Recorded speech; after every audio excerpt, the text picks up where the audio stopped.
Seguimos con esta serie que se llama Poder en la debilidad. Poder en la debilidad es la serie que estamos desarrollando a través de la segunda carta a los Corintios. Poder en la debilidad. Jesús es el centro de nuestras vidas. Jesús es el centro de la predicación. Jesús es el centro debería de ser el centro de todo testimonio, de toda clase, de toda enseñanza. Póngase de pie en reverencia a la palabra de Dios. Puede leerla en su Biblia o puede leerla en su boletín. Vamos a leer juntos Segunda de Corintios capítulo 4, versículos del 1 al 6. ¿Qué le parece? ¿Estamos listos? Leemos en el nombre del Padre, del Hijo y del Espíritu Santo. Amén. Por esto, ya que por la misericordia de Dios tenemos este ministerio, no nos desanimamos. Más bien, hemos renunciado a todo lo vergonzoso que se hace a escondidas. No actuamos con engaño ni torcemos la palabra de Dios. Al contrario, mediante la clara exposición de la verdad, nos recomendamos a toda conciencia humana en la presencia de Dios. Pero si nuestro evangelio está encubierto, lo está para los que se pierden. El Dios de este mundo ha cegado la mente de estos incrédulos para que no vean la luz del glorioso evangelio de Cristo, el cual es la imagen de Dios. No nos predicamos a nosotros mismos, sino a Jesucristo como Señor. Nosotros no somos más que servidores de ustedes por causa de Jesús, porque Dios, que ordenó que la luz resplandeciera en las tinieblas, hizo brillar su luz en nuestro corazón para que conociéramos la gloria de Dios que resplandece en el rostro de Cristo. Amén, amén. Tome su asiento, por favor. Jesús es y debería ser el centro de toda predicación. No sé si vamos a tener PowerPoint. ¿No vamos a tener PowerPoint ahora? No hay PowerPoint. You know what? I emailed it to Fred. I'm sorry. No tenemos PowerPoint. Está bien, no hay problema. Está bien. Jesús es el centro de nuestro testimonio. Es lo que está diciendo Pablo. Quiero decir que Jesús debería de ser el centro de toda enseñanza bíblica. Jesús debería de ser, el amor a Jesús debería de ser el motivo de cualquier predicador en cualquier iglesia de toda la faz de la tierra. Jesucristo debería de ser el centro de toda predicación y de toda enseñanza. El amor de Dios manifestado a través de Jesucristo debería de ser la enseñanza central. El amor de Dios manifestado al Jesucristo dejar su trono celestial, hacerse un hombre como usted y como yo, débil en la carne, vivir una vida recta, ir a la cruz del Calvario por usted y por mí y resucitar al tercer día. ¿Sabe para qué? Para que tuviera Jesucristo el gozo de tener comunión contigo y conmigo por toda la eternidad. Ese debería de ser el mensaje, ¿no es cierto? Y Pablo defiende este mensaje. A Pablo, como lo hemos predicado, compartido en varias ocasiones, Pablo está siendo acusado, Pablo está siendo, había sido perseguido y resulta que había sido lastimado y ofendido en una iglesia, porque una de las cosas interesantes es que llegaron algunos maestros de la palabra de Dios, maestros de la palabra de Dios a la iglesia de Corinto, en donde empezaron a predicar un evangelio diferente, una enseñanza diferente a la enseñanza que la palabra de Dios indicaba. Y estos predicadores, estos predicadores eran predicadores con mucho carisma, y eran predicadores que predicaban con mucha astucia. Super apóstoles, dice Pablo, ¿no? Y bueno, yo no veo predicadores, no escucho otros predicadores. De vez en cuando escucho algunos maestros de la palabra de Dios, algunos teólogos.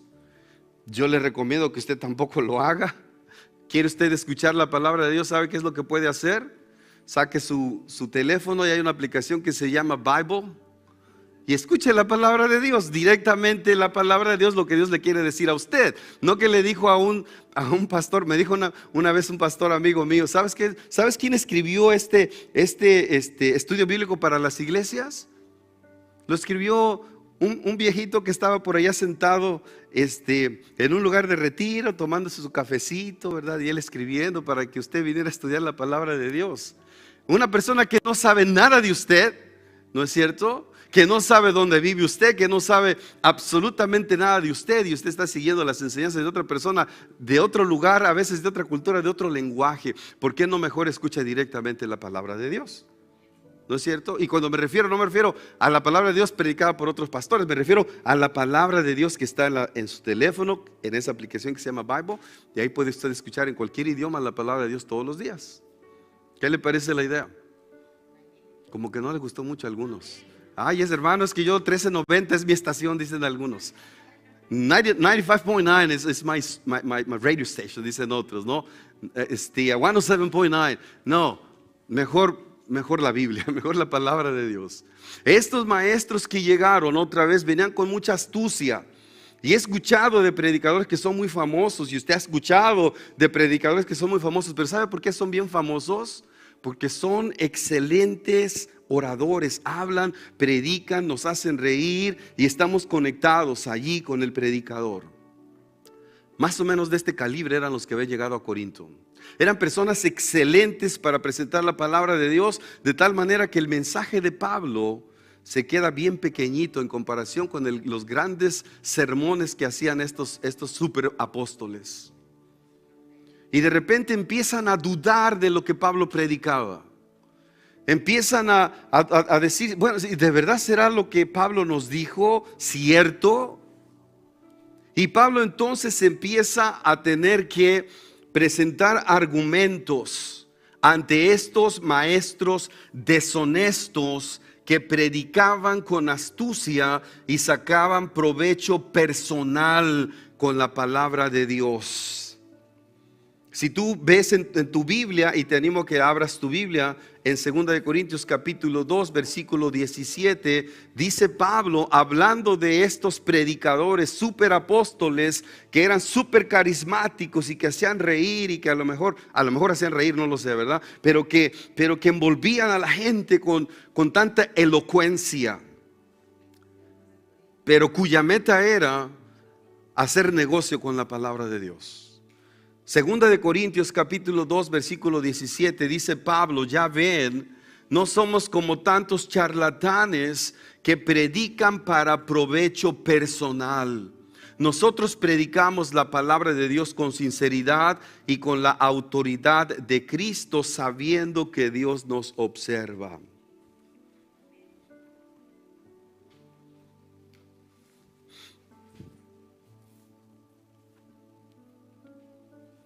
Estaba escuchando a un predicador que decía, he enseñado a mis hijos a tener mucha fe.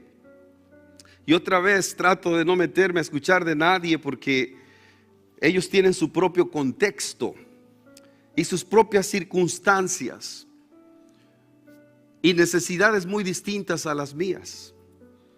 Y decía este predicador, mi hijo tiene tanta fe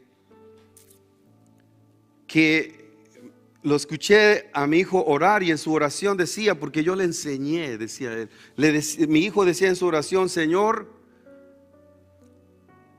danos 2 jets, uno para la familia y uno para mi papá, para que vaya de predicador a diferentes lugares. Y el pastor decía, esa es fe. Yo le enseñé bien a mi hijo, esa es fe. Y ese era el sermón de ese día. La fe para poder comprar 2 jets, ¿verdad? Y son predicadores bastante elocuentes. Y Pablo tiene un conflicto con ellos, obviamente, porque son predicadores que están abusando de la palabra de Dios a través de la elocuencia que ellos tienen. Y Pablo les tiene que recordar a ellos que si nosotros tenemos un ministerio, en el versículo 1 del capítulo 4 en su boletín, Pablo les tiene que recordar a ellos que nosotros predicamos, dice Pablo, por la misericordia de Dios. Fue la misericordia de Dios la que nos llamó. Y debido a que la misericordia de Dios, Dios nos llamó a colaborar con Él, no nos desanimamos, dice Pablo en el versículo 1. Más bien renunciamos a todo lo oculto, a todo lo vergonzoso. Porque no se trata del predicador, el mensaje no se trata del predicador. El mensaje se trata de ¿quién otra vez? De Jesucristo, de su amor por nosotros, de su obra redentora. ¿No es cierto? Tenía un amigo que era un gran amigo nuestro. Cuando yo llegué a Estados Unidos, no exigían las aseguranzas médicas, no nos alcanzaba para una aseguranza médica en aquel tiempo. Y mi esposa estaba esperando a Abdiel, estaba embarazada de Abdiel. Y teníamos un amigo que vivía cerca de donde nosotros somos, en Cuernavaca, Morelos. Y este amigo, toda su familia estaba de este lado, pero él terminó su doctorado en medicina y se vino a Estados Unidos y no tenía documentos. Pero era nuestro amigo y nos atendía a mi esposa, a mis hijos y a mí porque no teníamos aseguranza médica. Él nos atendía a nosotros. Y este amigo un día enfermó de leucemia, enfermó gravemente. Y en mi amor por mi amigo, le comenté que iba a haber una cruzada de sanidad en el Convention Center de Anaheim. Y estoy hablando de hace unos 25 años, 30 años yo creo casi. Y yo con mi deseo de que mi amigo sanara, lo invité a que si él aceptaba ir conmigo a esta cruzada de sanidad. Y él con el deseo de vivir aceptó la invitación y nos fuimos, lo llevé.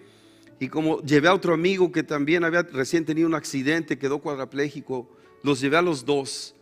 Entonces me tocó empujar la silla de ruedas de mi amigo cuadrapléjico y venir prácticamente ayudando a mi otro amigo que venía con un bastón con leucemia, muy delicado de su salud. Y estuvimos en el centro del lugar del Convention Center donde estaban todas las sillas de ruedas. Y la persona que predicó, la reunión duró como 1 hora y media, 2 horas aproximadamente. Pero el predicador, cuando empezó a predicar, los primeros 45 minutos estuvo pidiendo dinero y predicó 15 minutos. Y ninguna de las personas que estaban en medio sanó. Ninguna de las personas sanó, de las que estaban allí, era como un cuadro así como este lugar, y estaba lleno de sillas de ruedas y de personas con problemas de salud. No estoy diciendo que Dios no sana, porque Dios sana. Amén. Lo que estoy diciendo que en ese evento nadie sanó, en ese evento se recolectó más dinero que otra cosa. Y eran personas que tenían tanta elocuencia para hablar que la gente se emocionaba allá arriba en las gradas. ¿Cómo cree que salió toda la gente de ese lugar? Toda la gente enferma, ¿cómo cree que salió? Súper desanimados, porque les hicieron una promesa que no podían cumplir. Otra vez, el poder de sanidad no se encuentra en ningún ser humano. El poder de sanidad se encuentra en el que siempre lo ha tenido, en el Rey de Reyes y Señor de Señores. Dios sigue sanando y Dios sigue bendiciendo. Y algunos de ustedes son testigos de ello, ¿no es cierto? Algunos de nosotros somos testigos de ello, que el Señor sigue sanando, pero no de una manera comercializada, pero no de una manera a través de la cual se manipula a la gente para que la gente dé dinero y a través de lo que tú das Dios te va a bendecir y te va a dar tu milagro. Toda la gente salió completamente desanimada. Sin embargo, en el stage allá arriba salieron como unas 50 personas con sillas de ruedas testificando que Dios los había sanado, pero ninguno de los que estaban realmente enfermos había sanado. Ni uno solo se movió de allí. Y yo salí completamente desanimado, obviamente, porque regresé a casa con mis 2 queridos amigos, ¿no es cierto? Y los llevé a su casita con un corazón más triste que con el que habían ido, más desanimado todavía. Pablo dice, yo no estoy de acuerdo con este tipo de charlatanes, dice Pablo. Y perdón que tenga que decirlo, el mensaje de Pablo es para una audiencia cristiana. El mensaje de Pablo en Corintios no es para una audiencia no cristiana. Pablo le está hablando a la iglesia de Corintios, la cual él había plantado y había trabajado 18 meses en esa plantación. Y eran personas que conocían la palabra de Dios. El mensaje de Pablo estaba siendo puesto en tela de juicio por este tipo de predicadores sensacionalistas que te hablan de la prosperidad y que son de una corriente que se le conoce como una corriente triunfalista. Por favor, ten cuidado con ese tipo de charlatanes. Ten cuidado con ese tipo de personas que hablan de una manera elocuente y que tratan de convencerte de que tú eres una persona exitosa y que tú pidas con fe el jet, que lo pidas con fe el Mercedes-Benz, el Tesla, que lo pidas con fe y que lo vas a recibir. La vida cristiana no se trata de posesiones materiales. Gloria a Dios cuando te bendice con ellas, ¿no es cierto? Pero no se trata de posesiones materiales. No se trata de que vivas tu mejor vida en estos tiempos, como lo han dicho algunos escritores muy famosos, ¿no? No se trata de que vivas tu mejor vida según los estándares humanos, según los estándares del mundo. Te voy a decir lo que significa éxito desde la perspectiva cristiana en una sola palabra. ¿Sabes qué significa éxito cristiano? Tú eres una persona exitosa, ¿sabes cuándo? Cuando tú eres fiel a Dios. Éxito cristiano es fidelidad a Dios. No es cuántas posesiones tienes, no es cuántos títulos tienes. Es ser fiel a Dios. Porque va a haber momentos en los cuales vas a sufrir desafíos en la vida. Y no significa que no estás en éxito. Porque aún en medio de los desafíos que tú tienes o en medio de las tentaciones que se te presentan en la vida, eres un cristiano exitoso porque sigues siendo fiel a Dios. Fiel a Dios bajo cualquier circunstancia. Éxito cristiano significa ¿qué cosa? Ser fiel a Dios. Que no tengo ganas, usted siga fiel a Dios. Que estoy desanimado, usted siga fiel a Dios. Que siento que la barca se está yendo para acá o yendo para allá, siga fiel a Dios. Que no sé cómo voy a pagar la renta, siga fiel a Dios. Siga fiel a Dios. Eso es el éxito cristiano.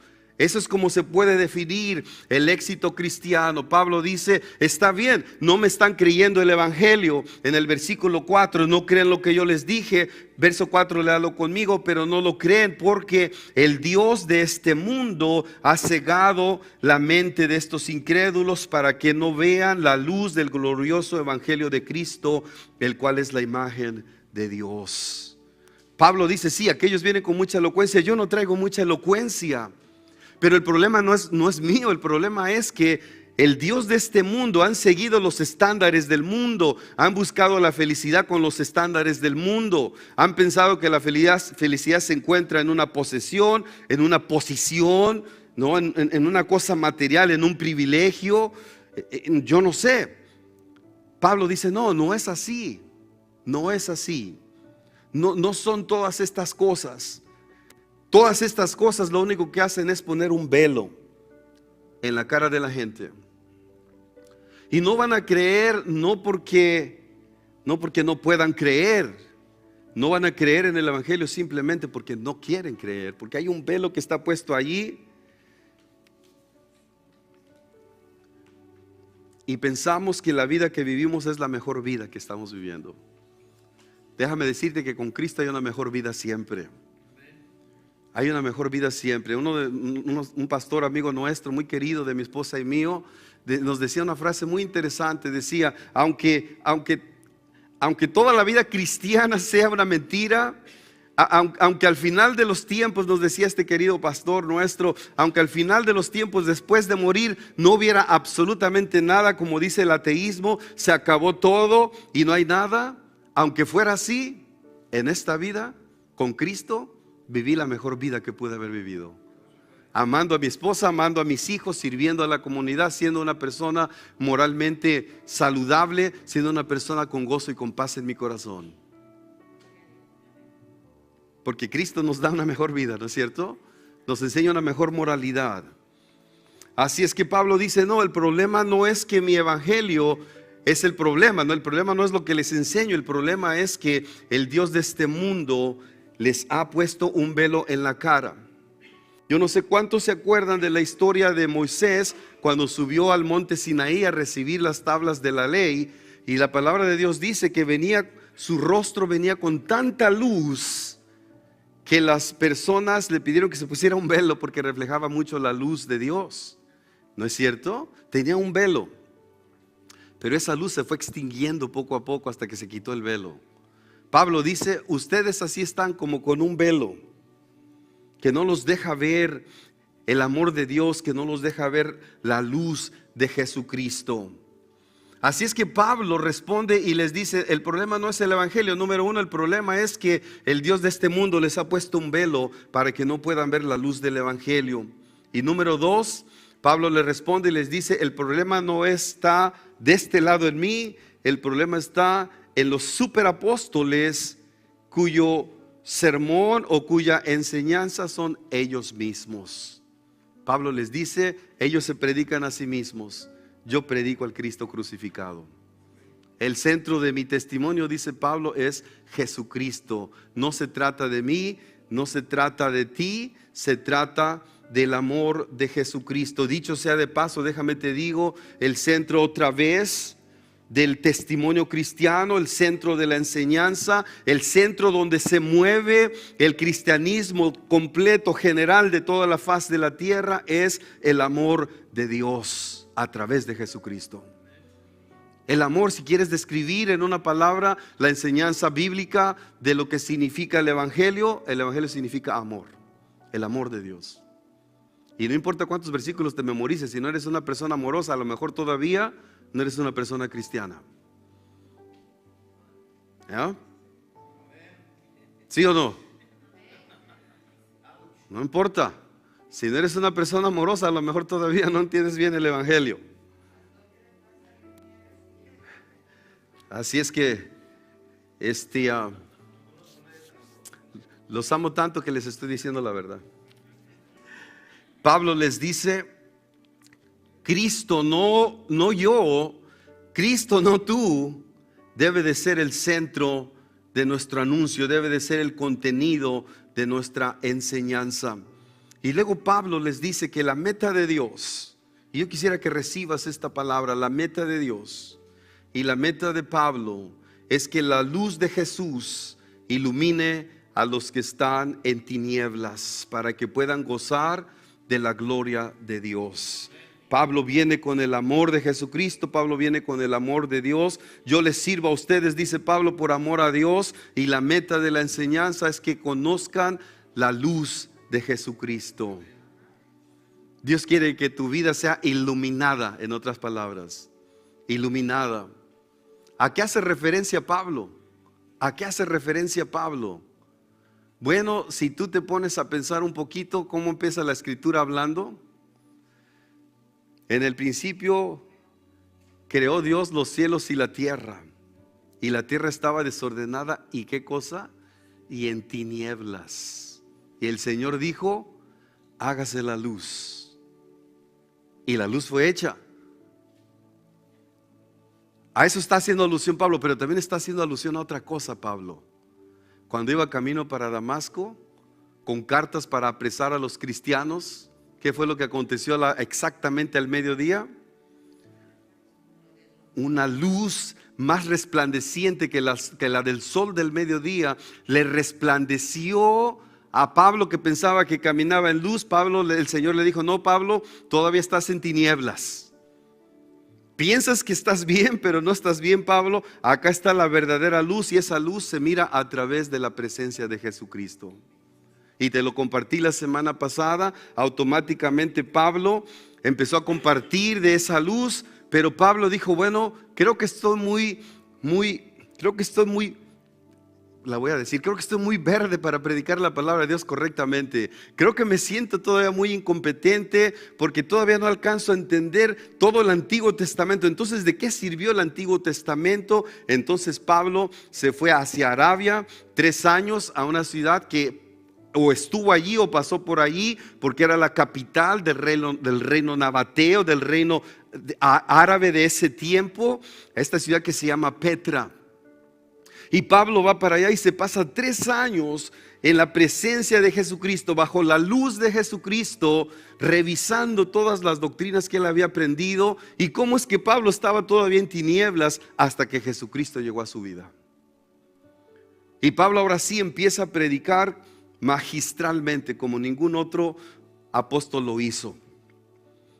Y Pablo les dice: la meta de Dios es que la luz de Jesucristo brille en las tinieblas.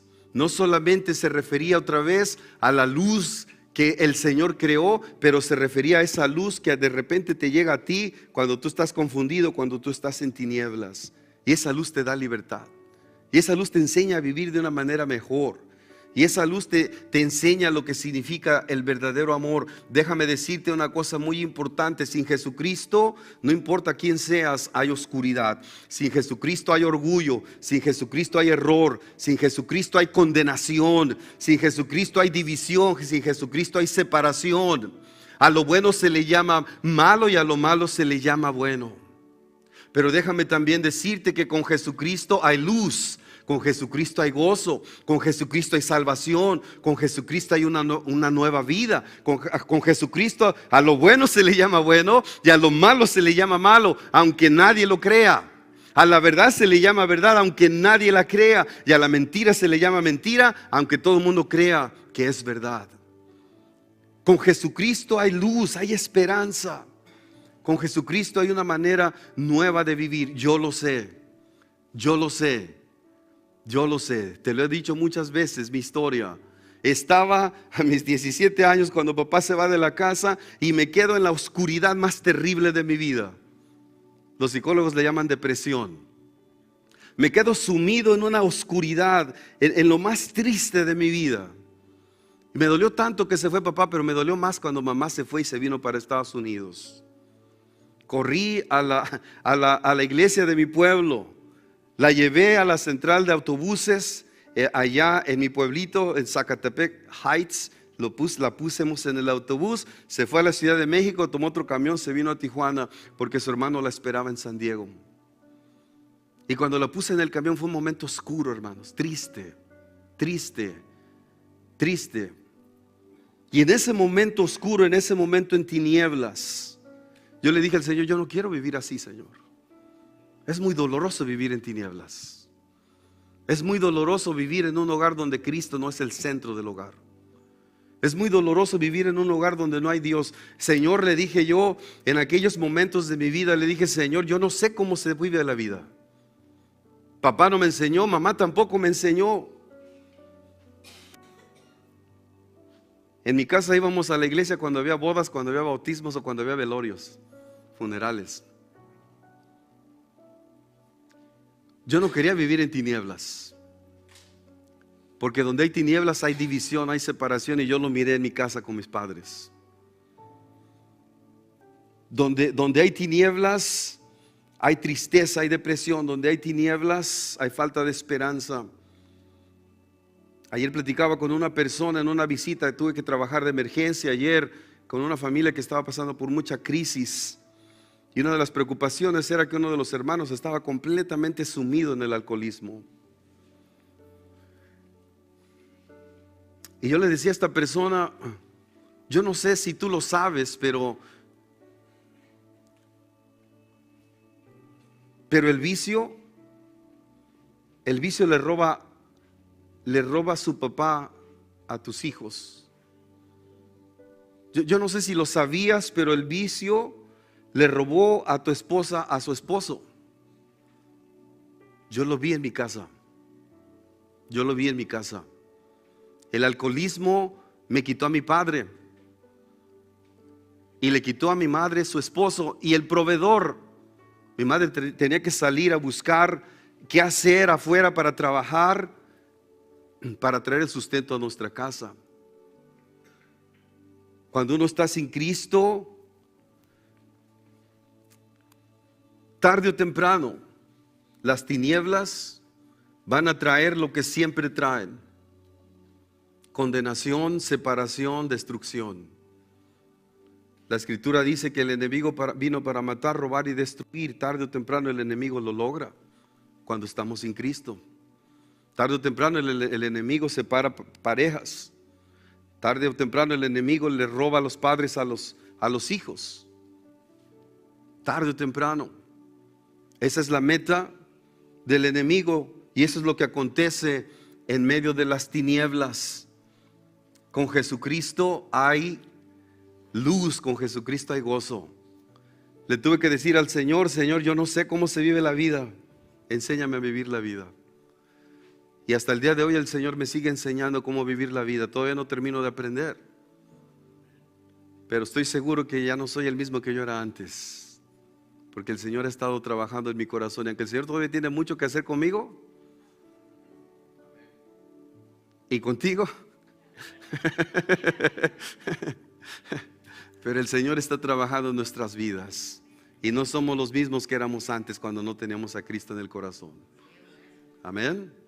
Jesucristo ha estado presente en nuestras vidas, pero nosotros no siempre hemos estado presentes en la vida de Él. Gracias a Dios por su luz. Su luz significa gozo, su luz significa salvación, su luz significa nueva vida, y Pablo les dice eso. De eso predico yo, dice Pablo, de esa nueva luz, de esa nueva vida, de esa luz que me dio nueva vida. Así es que ¿cómo entonces tener a Jesús en el centro? ¿Cómo mantener las cosas en su lugar? ¿Cómo mantener a Dios en primer lugar en nuestras vidas? ¿Cómo mantener a Jesucristo cuando servimos a Dios como el centro de nuestras vidas? ¿Cómo hacerlo? Bueno, quizás recordando, número uno, que no nos debemos interponer entre el mensaje, no debemos de interponernos nosotros entre el mensaje y el ministerio de Cristo que tiene para la gente. No se trata de nosotros. Cuando servimos a Dios no se trata de nosotros. Pablo dice: servimos por amor a Cristo. No te interpongas en el mensaje, tú no eres el mensaje. No te interpongas en el ministerio de Jesucristo, tú no eres el ministerio. Los superapóstoles de los que habla Pablo se interponían entre el verdadero mensaje del evangelio y la gente. Número dos, sirve a los demás por amor a Jesús. No por amor al dinero, no por amor a la fama, no por amor a lo que los demás dirán. Sirve a los demás por amor a Jesús. Hay gozo cuando servimos por amor. Y sirve sin esperar nada a cambio, porque nunca vas a poder mantener a todos felices. Si alguien lo sabe, creo que soy yo. No puedo mantener a todos contentos. O hago enojar a Jorge o hago enojar a Vicky, no sé, uno de los dos los voy a hacer enojar. O hago enojar o mantengo feliz a Alma, pero mantengo enojado a Octavio, ¿no? No, a Octavio siempre. Sí. O con lo que digo le anima a unos, pero le incomoda a otros. Uno sirve por amor a Dios. Servimos como Pablo, por amor a Dios. ¿Quién es el que ama más? Le preguntaron a Jesucristo. ¿Y qué respondió Jesucristo? Al que más se le ha perdonado. Ese es el que ama más. Servimos por amor porque se nos perdonó mucho, porque se nos amó mucho. Cualquier cosa que hacemos para servir a Dios dentro de la iglesia o fuera de la iglesia, te animo a que lo hagas por amor a Jesucristo. No por lo que la gente va a decir, no por el dinero, no por la fama, por amor a Jesucristo.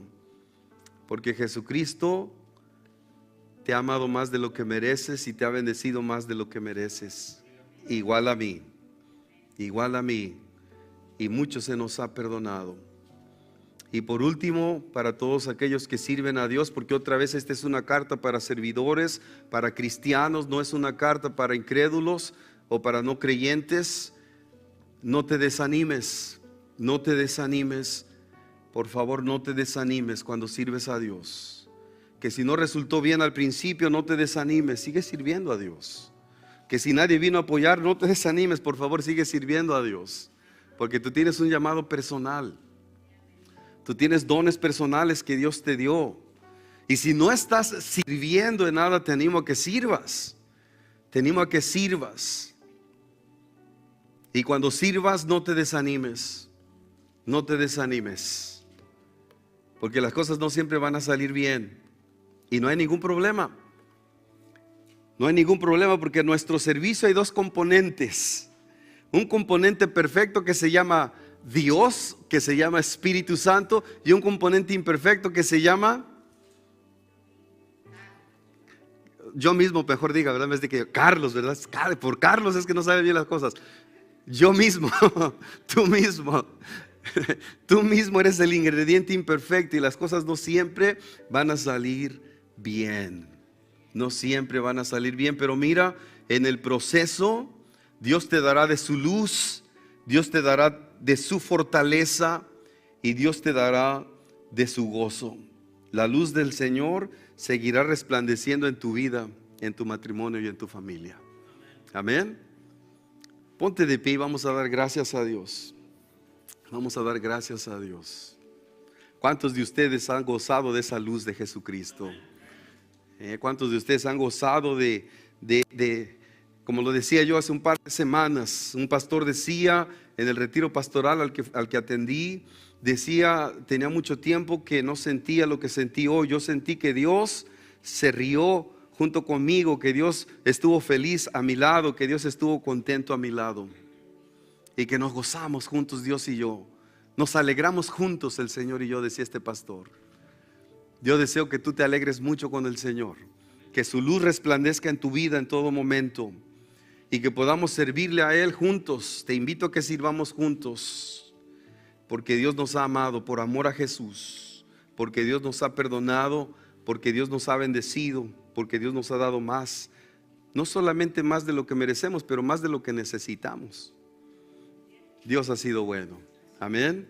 Dios ha sido bueno y Él es el centro de nuestro mensaje, Él es el centro de nuestro llamado, Él es el centro de nuestro ministerio. Padre bendito, muchas gracias por ser el centro de nuestras vidas.